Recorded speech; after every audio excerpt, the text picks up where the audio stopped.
Halo, aku Baga. Kali ini aku mau bahas salah satu manga yang judulnya adalah Striving for the Luxury Liner. Get that rich isekai life with a ship summoning skill. Oke, panjang banget judulnya ya. Buat apa nggak ngerti aku ya, panjang-panjang gitu. Siapa yang apal coba judulnya? Pokoknya intinya adalah ini manga tentang kapal aja. Ship ya, ingatnya ada ship, oke. Ship, oke. Ada kapal gitu. Kita langsung aja ke ceritanya ya. Jadi ceritanya ada seorang bernama Wataru. Ini Wataru nih, lelaki ini. Dia ini ceritanya lagi mabuk gitu ya, lagi makan sama temennya terus mabuk. Terus pas pulang jatuh ke laut. Jatuh ke laut masuk ke isekai. Masuk ke isekai, dikasihlah dia skill cheat ya, seperti biasa dikasih skill, tapi ini unik. Skillnya adalah dia bisa summon kapal ya, bisa summon perahu atau kapal. Unik banget ya. Dan udah sinopsisnya gitu aja, jadi nggak ada hal-hal yang terlalu berat gitu, nggak. Ini manganya ringan. Nah tapi bagusnya adalah sebenarnya ini nggak terlalu detail ya, apa namanya, detail apa namanya, jurus-jurusnya gitu. Sistem di dunia tersebut gimana gitu, nggak detail. Jadi fokusnya ke si Wataru aja gitu.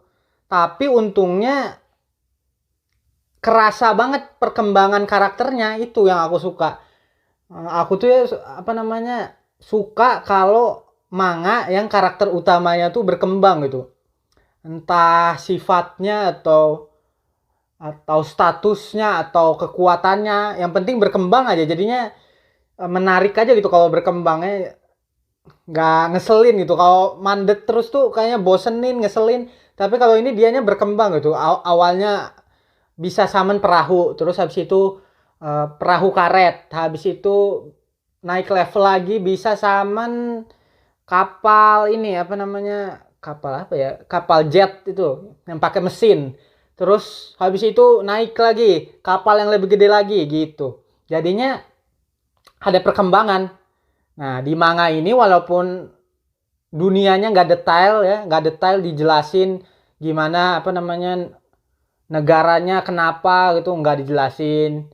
Atau gimana kekuatannya itu berasal dari mana gitu. Kan kalau yang lain ada crash misalnya, ada crash didapat dari dewa, atau kalau berlatih terus nanti dapat skillnya gitu. Kalau kamu berlatih mengayunkan pedang 100 kali nanti kamu dapat skill pedang. Tapi kalau di sini enggak gitu, enggak dijelasin. Nah, tapi kenapa aku bilang bagus, karena ada perkembangan karakter, itu aja sih. Simple aku mah. Orangnya gitu aku. Kalau ada perkembangan karakter bagus, kalau enggak menurut aku jelek gitu. Nah, terus aku juga suka sama gambarnya ya. Gambarnya bagus, apalagi wanita-wanitanya ya.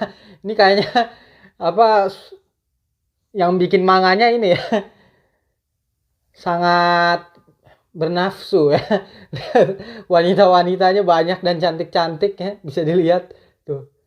Nah ini tuh, cantik-cantik ya. Dan anehnya ya, lihat si Wataru ini bisa dilihat nggak ganteng gitu ya. Kemampuannya juga nggak jelas, tapi wanita-wanita pada suka, nggak ngerti aku juga ya logikanya dari mana. Tiba-tiba pada suka aja ya sama si Wataru, kenapa bisa, padahal nggak ada keren-kerennya ya. Ya namanya juga manga ya, biarin aja lah. Nah, terus aku juga suka pada ini ya, biasanya di manga-manga lain orang jahatnya itu jahat banget tanpa alasan gitu, nggak ada reasonnya gitu. Kayak misalnya dia punya bakat yang trash, bakat sampah, terus dia dibuang, dikucilin, dihina-hina, tapi apa alasannya, masih cuma karena dia skillnya trash doang itu sampai dibenci gitu.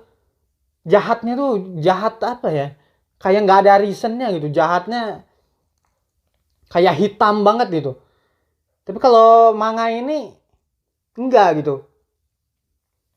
Jahat, ada orang jahat tapi jahatnya juga apa ya, ada alasannya aja gitu ya. Ada orang jahat karena mau nyuri kapal gitu, karena mau duit, karena iri gitu ya, dia dapat duit banyak jadi dia pingin curi kapalnya. Jadinya itu alasan yang simple tapi ada gitu ya alasan, jadi berbuat jahat tapi ada alasannya gitu. Banyak banget manga yang orang jahatnya tuh, ini kenapa orang jahat-jahat banget, dah nggak segininya juga kali orang jahat juga. Tapi kalau ini setidaknya masuk akal gitu ya, jahatnya tuh masuk akal gitu. Oke, kalau gitu itu aja review aku tentang manga ini ya, manga kapal-kapalan. Oh iya, satu lagi, tar dulu. Aku baru inget. Ini tuh aku satu lagi senengnya adalah ada tujuannya ya manga ini. Biasanya manga-manga isekai kayak gini tuh nggak ada tujuannya, jalan aja ngacak gitu, nggak ada tujuannya. Berpetualang aja gitu kemana-mana tapi nggak ada tujuannya. Kalau ini ada, jadi ya tujuannya pingin mendapatkan kapal ini yang paling gede ya. Kapal apa ini namanya? Kapal feri kali ya namanya. Pokoknya kapal terbesar gitu. Supaya dia bisa mendapatkan fasilitas-fasilitas yang ada di bumi ya, kayak TV gitu. Nah, kayak apa lagi ya? TV, game gitu ya. Bisa main game. Nah, itu ada nih di kapal ini. Makanya si Wataru berusaha untuk mendapatkan kapal. Jadi di manga ini juga ada tujuannya. Jadi jelas tujuannya ya. Aku suka juga itu. Oke, udah itu aja tambahannya. Dah, terima kasih sudah menyaksikan. Kalau gitu bye.